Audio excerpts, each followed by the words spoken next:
Bonjour tout le monde, comment allez-vous? J'espère que vous allez très bien. Aujourd'hui, on arrive au 3e épisode pour un français avancé. Alors sincèrement, j'ai hâte de vous présenter la leçon d'aujourd'hui parce que je sais très bien qu'elle est riche et que vous allez apprendre énormément de choses en la regardant. Alors, qu'est-ce qu'on attend? On commence.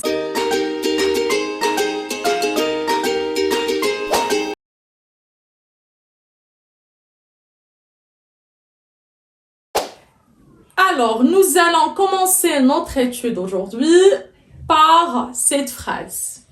Dans la construction de ce chantier se profilent deux objectifs concomitants de grande envergure qui visent non seulement à améliorer le réseau ferroviaire, mais aussi à augmenter le parc immobilier.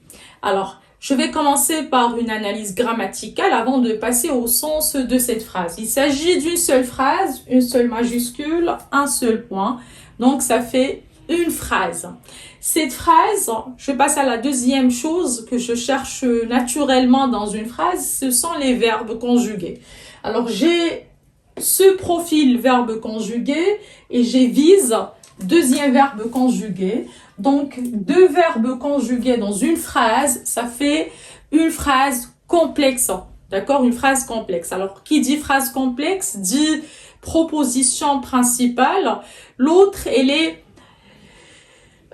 souvent, elle est subordonnée, mais on va voir que dans des phrases, on peut avoir des propositions qui sont juste juxtaposées l'une à côté de l'autre ou alors coordonnées avec un moyen de coordination. Alors ici, on va voir que s'il s'agit d'une subordonnée, et la subordonnée, elle complète quelque chose dans une phrase. Alors, soit elle complète un verbe, soit elle complète un nom, parfois elle complète toute la phrase, d'accord? Alors, donc là, on va voir après, quand on passera à la subordonnée, qu'est-ce qu'elle complète dans la phrase pour qu'on puisse en fait l'identifier. Alors, ce profil vise. Alors, deuxième ou alors troisième remarque, c'est par quoi se terminent ces deux verbes. Ces deux verbes ont la marque du pluriel, ENT, ENT. Donc, ça, on parle de quelque chose qui est au pluriel. Alors, le nom qui est au pluriel ici dans toute cette phrase, ce sont les deux objectifs. Alors, pour moi, le sujet dont on parle dans cette phrase, ce sont les deux objectifs, d'accord? Alors, les deux objectifs, vous allez voir que la grammaire, ça nous permet aussi de comprendre le sens d'une phrase. Deux objectifs, ça c'est le sujet. Je vais rien écrire maintenant parce qu'après je vais vous dire. Alors, le verbe de ce sujet, c'est ce profil. Qu'est-ce qu'ils ont ces deux objectifs? Ils se profilent dans la construction de ce chantier. C'est bon? Alors, si j'analyse grammaticalement cette phrase, je dois chercher un sujet et un verbe, un groupe sujet et un groupe verbal. Alors, le verbe, il est là, ce profil, c'est un verbe pronominal, donc il n'y a pas d'autres compléments. Donc, dans ce profil, nous avons le pronom réfléchi, d'accord? D'ailleurs, le pronom réfléchi ici joue le rôle d'un COD. C'est un COD, d'accord? Alors, deux objectifs, ce profil. Nous avons dans la construction de ce chantier, ça c'est un complément circonstanciel de lieu, parce que je peux poser la question par où est-ce que ces deux objectifs se profilent-ils? La réponse est dans la construction de ce chantier. Alors la suite, c'est quoi? En fait, grammaticalement parlant, concomitant de grande envergure qui vise non seulement à améliorer le réseau ferroviaire, mais aussi à augmenter le parc immobilier, tout cela fait partie du sujet. Alors oui, c'est un sujet, c'est un groupe nominal sujet qui est vraiment très étendu, très riche et qui contient et le nom et les expansions de ce nom. Alors, je vais vous expliquer en détail pourquoi ce que je viens maintenant de souligner est le sujet du verbe se profile. Alors, je pose la question, qu'est-ce qui se profile? Parce que le verbe principal dans cette phrase, c'est se profile. Qu'est-ce qui se profile? Vous allez me répondre par ce sont les deux objectifs concomitants de grande envergure qui visent non seulement à améliorer le réseau jusqu'à la fin de la phrase. Donc, si vous me répondez par ce sont les deux objectifs, c'est faux. Votre réponse est fausse parce que le groupe nominal sujet, c'est bel et bien tout ce que je viens de souligner. Alors ça, c'est le groupe sujet. Alors, vous avez un groupe sujet, vous avez un verbe ou alors un groupe verbal parce qu'ici, le verbe, il est pronominal. Et vous avez un complément circonstanciel de lieu. Les compléments circonstanciels sont des constituants facultatifs qu'on peut effacer. D'accord? Mais attention, dans cette phrase, si j'efface le complément circonstanciel, il faut que j'opère une modification. Alors, donc maintenant, je vais passer à des détails qui sont vraiment très importants. J'ai commencé la phrase par le complément circonstanciel de lieu et ça, c'est tout à fait correct. Le complément circonstanciel peut être employé au début, au milieu et même à la fin d'une phrase. D'accord? Il est déplaçable et effaçable aussi. Ok. Alors, deuxième chose, j'ai mis le verbe avant son sujet. Vous allez me poser la question et vous devez me poser la question suivante. Madame, pourquoi il y a ici une inversion de sujet alors qu'il n'y a pas de phrase interrogative? Ce n'est pas une phrase interrogative et en plus de cela, il n'y a pas d'adverbe parce que parfois on a des adverbes qui engendrent l'inversion de sujet. Après quelques adverbes, on peut mettre l'inversion de sujet, c'est-à-dire mettre le verbe avant le sujet. Très bien. Dans ce cas-là, pourquoi le verbe se met-il avant le sujet? C'est parce que nous avons commencé la phrase par un complément circonstanciel de lieu. Alors, si on commence une phrase par un complément circonstanciel de lieu, d'accord, on peut, ou alors de temps, on a tout le droit, bien évidemment, on a tout le droit d'inverser le sujet et le verbe.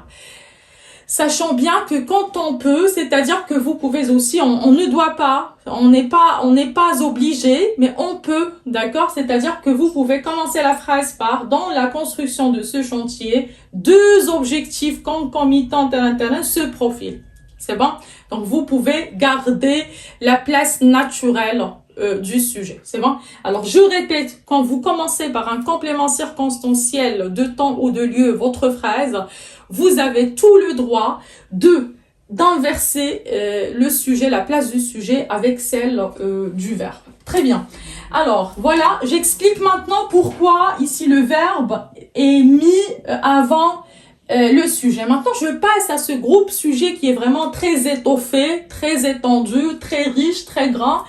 Et je vais vous montrer grammaticalement que c'est tout à fait correct et que j'ai employé des constituants facultatifs à ce groupe, dans ce groupe nominal. Alors, vous avez deux, ça c'est un adjectif numéral cardinal, il joue le rôle d'un déterminant. Objectif, ça c'est le nom. Donc, voici le groupe nominal, je dirais minimal. Déterminant plus un nom. Mais à ce groupe nominal minimal, j'ai le droit d'ajouter un adjectif. Concomitant, ça c'est un adjectif. Adjectif.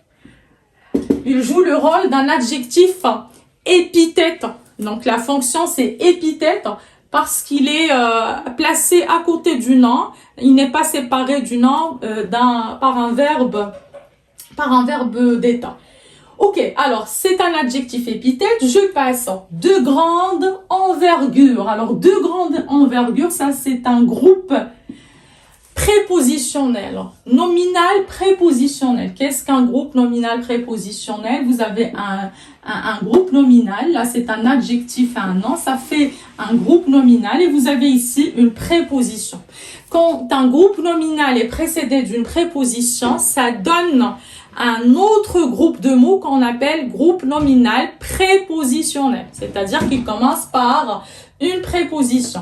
C'est bon, donc, de grande envergure, normalement, c'est un groupe nominal prépositionnel qui se rapporte à quoi? Qui se rapporte aux objectifs. Alors, il complète les objectifs, on l'appelle un complément de nom. Il a la fonction de complément de nom. Très bien. Alors, donc, les deux mots que je viens, alors les deux groupes de mots, concomitants et de grande envergure, se rapportent à objectif.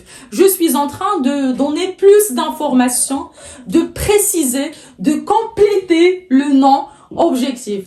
Alors, je ne me contente pas de cela parce que j'ai envie aussi de dire autre chose à propos de ces objectifs. Et là, j'emploie qui vise non seulement à améliorer le réseau ferroviaire, mais aussi à augmenter le parc immobilier. Donc ici, c'est une proposition. Pourquoi c'est une proposition? Parce qu'elle contient un verbe conjugué, d'accord? Donc quand vous avez un groupe de mots qui contient un verbe conjugué, sachez que c'est une proposition. Alors, ça commence par quoi? Ça commence par qui? Qui, c'est un pronom relatif. Alors, les pronoms relatifs remplacent normalement des noms. Ça remplace quoi? Ça remplace objectif. Mais pour éviter la répétition, on a mis qui à la place d'objectif. Donc, qui vise non seulement jusqu'à la fin, ça c'est une proposition subordonnée relative. Alors, la subordonnée relative, dans le cas de cette phrase, complète le nom objectif, d'accord? C'est une expansion du nom. Elle a le même rôle, ou alors elle joue le même rôle qu'un complément de nom ou qu'un adjectif épithète. C'est la même chose. Sauf que la classe grammaticale, il s'agit d'une proposition subordonnée. Ici, il s'agit d'un groupe nominal prépositionnel. Et là, il s'agit d'un adjectif. Les trois classes grammaticales, ici, ont la fonction de complément de nom. Il complète le nom adjectif. Objectif. Alors, je n'ai pas le droit dans une phrase, quand je suis en train je dirais de déterminer les fonctions dans une phrase, je n'ai pas le droit de dissocier l'adjectif du nom auquel il se rapporte, dissocier le complément du nom auquel il se rapporte, dissocier la subordonnée du nom auquel elle se rapporte. Alors, donc voilà pourquoi tout ce groupe de mots, qu'on appelle d'ailleurs un groupe nominal, parce que ça commence par un déterminant, quoi qu'ils contiennent une subordonnée, un adjectif et un complément de nom, ça reste un groupe nominal étendu, riche, d'accord? Donc parce qu'il commence par un déterminant et vous avez un nom noyau. Voilà. Donc voici donc le groupe sujet de cette phrase. Voici le groupe verbal et ça c'est un complément de phrase. Il s'agit d'un complément circonstanciel de lieu. Deuxième chose que j'aimerais en fait vous expliquer aujourd'hui, c'est la locution adverbiale, non seulement mais aussi. Alors cette locution très intéressante que vous devez d'ailleurs maîtriser, savoir à quoi ça sert et pouvoir l'employer. Quand est-ce qu'on l'emploie? Qu'est-ce qu'on a dans la locution non seulement mais aussi? Alors, qu'est-ce qu'on a? On a non seulement. Non, c'est un adverbe de négation. Ça permet de nier, non. Et seulement, ça, c'est un adverbe qui exprime l'exclusion. Seulement, c'est-à-dire une seule chose. Unique. D'accord? Très bien. Quand j'associe non à seulement, c'est pour dire quoi? C'est pour nier l'exclusion. C'est-à-dire qu'il n'y a pas d'exclusion. D'accord? Là, il n'y a pas une seule visée, Donc, on en a deux. On en a deux. Alors, non seulement, c'est pour nier l'exclusion, pour dire non à l'exclusion. Alors, il y a aussi, avec cette locution, nous avons mais, et on peut employer mais aussi, mais encore, mais en outre. Pourquoi? Alors, mais exprime, ça c'est un adverbe c'est une conjonction de coordination qui exprime l'opposition. Alors, quand je dis opposition, grammaticalement, attention, opposition, ça ne signifie pas que les deux faits ou alors les deux actions s'opposent. C'est-à-dire que l'un doit empêcher la réalisation de l'autre, ou alors ils sont contradictoires. Non, absolument pas. Au contraire, l'opposition, ça c'est un procédé grammatical qui permet tout simplement de rapprocher deux faits. Je rapproche deux faits, deux événements pour Et ça dépend en fait de l'intention de celui qui parle, du locuteur. Soit j'aimerais comparer deux choses, d'accord? Ou bien j'aimerais, par exemple, quand je vous dis les baleines sont des vivipares alors que les oiseaux sont des ovipares. Alors là, je suis en train de comparer les baleines avec aux oiseaux, pardon.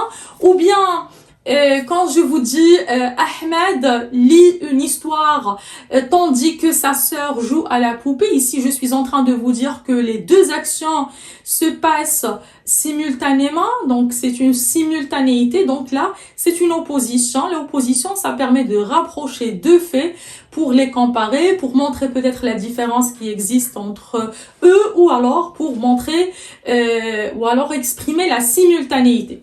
Alors ici, donc, je suis en train d'opposer deux faits, d'accord, avec le moyen de mais aussi à augmenter le parc immobilier. Alors, deuxième chose à retenir à propos de non seulement mais aussi mais encore mais en outre, c'est que ils doivent normalement rapprocher deux faits qui ont la même classe grammaticale. Et ça, c'est un point grammatical, purement grammatical. Cela signifie quoi? Cela signifie que si vous mettez après, non seulement vous mettez un groupe infinitif prépositionnel, ici vous avez un groupe infinitif prépositionnel. Qu'est-ce qu'un groupe infinitif prépositionnel? Une préposition plus un verbe à l'infinitif. Vous devez après, mais aussi, mettre une préposition et un verbe à l'infinitif. Si vous mettez après seulement un adjectif, vous devez obligatoirement mettre après, mais aussi un autre adjectif. Si vous mettez ici une proposition subordonnée, vous devez aussi mettre ici une proposition subordonnée. Si vous mettez un groupe nominal prépositionnel, donc préposition plus un groupe nominal, vous devez aussi mettre ici un groupe, une préposition avec un groupe nominal. Donc vous devez avoir une certaine symétrie entre les deux parties de la phrase ou alors de la proposition, après seulement et après mais aussi. Et ça, c'est très important parce que parfois, en parlant, on se permet de dire des conneries. Donc, en employant, si on ne maîtrise pas, non seulement mais aussi ou alors mais encore. Alors, je vous laisse avec des exemples qui illustrent ce que je suis en train de dire avant de passer à la deuxième partie de notre leçon. Comprendre le sens, retenir un nouveau vocabulaire. Voilà. Dans cette phrase, j'ai relevé 4 mots qui me paraissent difficiles. Alors, il y a ce profil, concomitant, envergure et ferroviaire.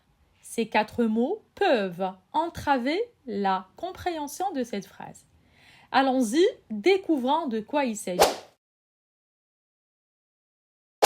Le verbe se profiler est la forme pronominale du verbe profiler. Alors, qui dit profiler, c'est représenter en profil quelque chose ou bien présenter quelque chose avec netteté, avec clarté. Alors, le verbe pronominal, se profiler, c'est avoir un profil déterminé ou bien se montrer clairement et nettement. Alors, si on revient vers la phrase, donc on découvre que les deux objectifs, ce profil signifie tout simplement en un profil déterminé, se montre clairement, on arrive à les représenter facilement. Voilà. Concomitant, adjectif masculin, au féminin c'est concomitante, signifie qui accompagne un autre fait qui coïncide avec lui. Alors quand vous dites deux faits concomitants, c'est-à-dire deux faits coexistants, coïncidents, simultanés, c'est-à-dire ils se passent en même temps, d'accord? Ils sont l'un avec l'autre. Alors concomitant a le nom concomitance. La concomitance signifie le rapport de simultanéité entre deux faits, c'est-à-dire que les deux faits sont simultanés, les deux faits sont coexistants. Voilà. Envergure, un nom féminin qu'on emploie souvent dans des conférences, dans les médias pour parler d'un projet, par exemple.